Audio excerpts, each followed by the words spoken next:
Say good night to the bad guy.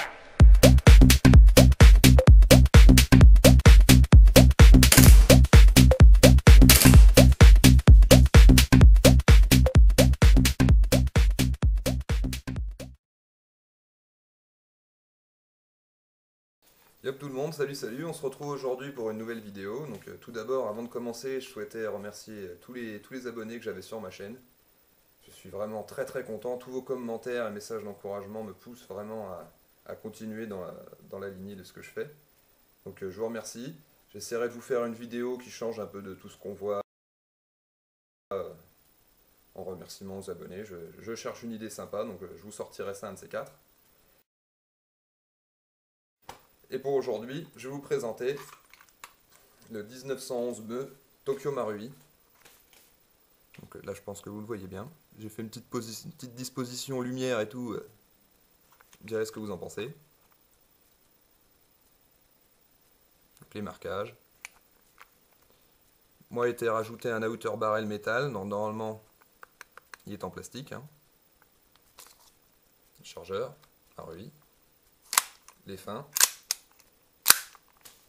Je vais faire une petite démo du kick.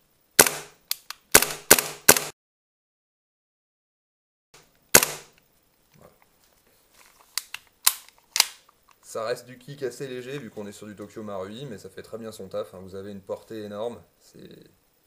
La réputation de Tokyo Marui est bien fondée. Hein. Ça tire super loin. Pas très fort, mais super loin. Donc, si vous voulez un bon PA, c'est vraiment le top du top. Donc on y va. On avance tout de suite sur la revue détaillée et de plus près. Allez, à toutes. Donc voilà de plus près sur la review du 1911 ME Tokyo Marui. Donc j'ai la boîte, vous pouvez l'observer.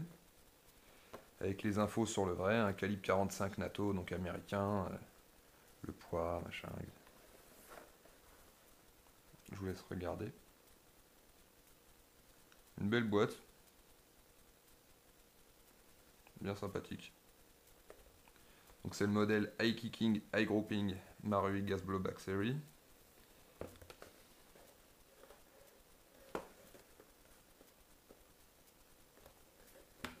Voilà les infos. Donc on n'a pas d'information de puissance sur la réplique, donc moi je l'ai passé au chronie, elle tape à peu près à 270-280 fps en fonction du gaz utilisé, ce qui est déjà pas mal. Vous pouvez voir l'intérieur de la boîte qui est quand même bien sympathique. Hein.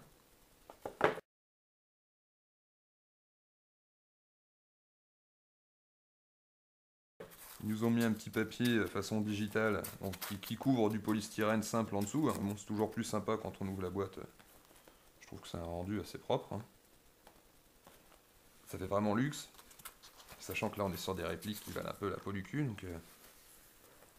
Donc quand vous recevez la réplique dans la boîte, vous avez le fascicule Marui comme d'habitude.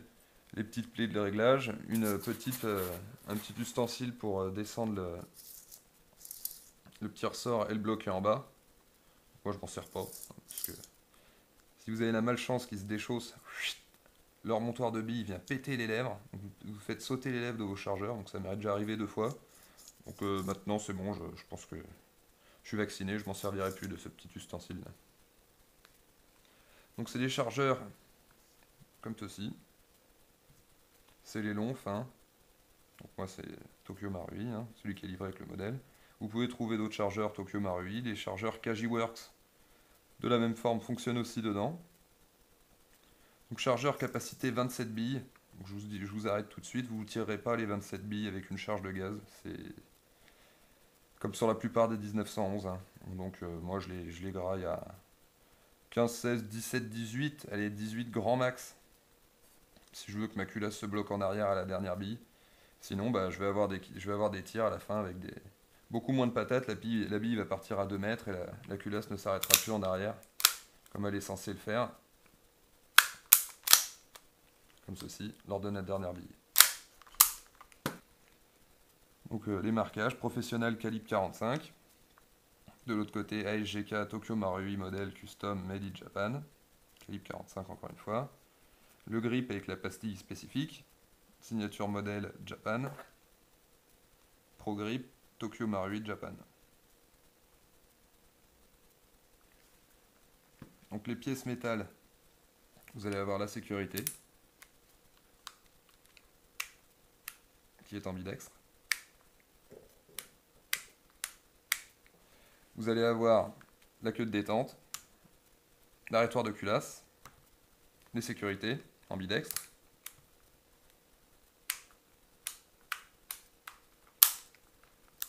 Le chien, ou le marteau.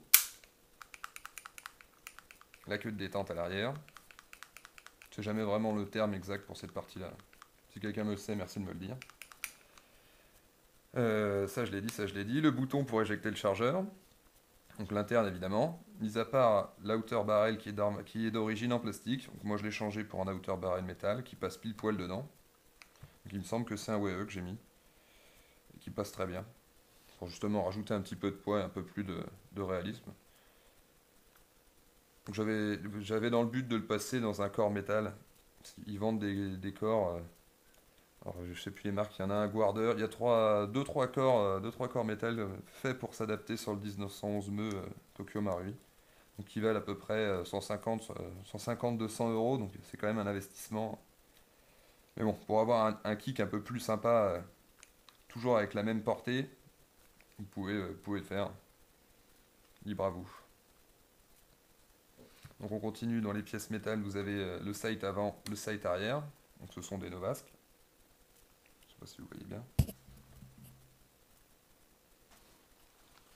Les palettes, le grip lui est en plastique dur, avec un petit rajout d'une plaque métal pour ajouter du poids justement à la réplique, sinon c'est vrai qu'elle est très légère. Donc, quand vous le démontez, vous découvrirez deux petites plaques en métal collées au grip. Donc, vous pouvez toujours les changer, ça ne change rien. Sauf que votre réplique sera un petit peu plus légère, quoi. Niveau interne, ça se démonte comme d'habitude, je vais vous montrer. Ouh, mon peur. Oui, mon peur. Promis, prochaine fois, je t'emmène sur le terrain. J'en ai profité pour aller chercher un chargeur Kajiworks. Vous pouvez voir, hein. Ça rentre nickel. Il n'y a pas de souci. Celui-là, il n'y a plus de gaz. C'est bien que c'est les mêmes. Donc les Marui seront toujours mieux. Et si vous avez des Kaji, ils passeront. Pour le démontage, comme d'hab, on recule la culasse au niveau de la première encoche. On va venir pousser avec un petit teuteux. Vous prenez ce que vous avez, hein. La goupille sort d'elle-même. On rabat en avant comme d'habitude. Donc le mécanisme. Tout en métal. Très fiable, hein, c'est du Tokyo Marui, donc vous faites pas de soucis. Le haut de la culasse. Ah, la culasse, pardon. Donc démontage classique. On tire le ressort de rappel. On dévisse, on pousse cette petite bague avant, pardon. On tourne vers la gauche. Et on n'a plus qu'à basculer vers l'avant. Comme je vous l'ai dit, mon outer barrel est un WE en métal. Normalement, d'origine, vous avez celui-là.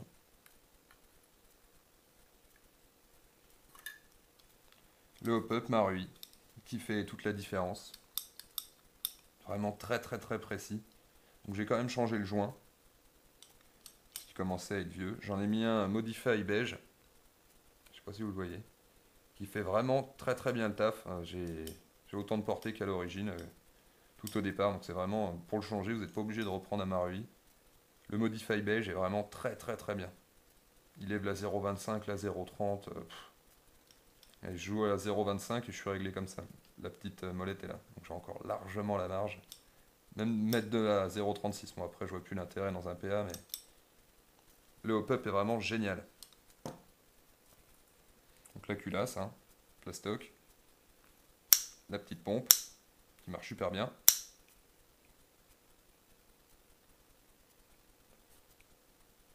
Les petits rappels en métal sur les rails.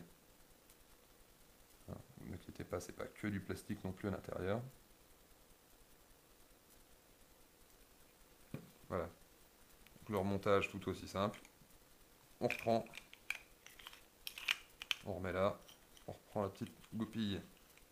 On la tourne. On la plaque. On la rabat dans les encoches. C'est bon. On reprend ça. Hop. Le ressort de rappel. Et son guide. On compresse ça gentiment. Hop, c'est recalé. On reprend le corps.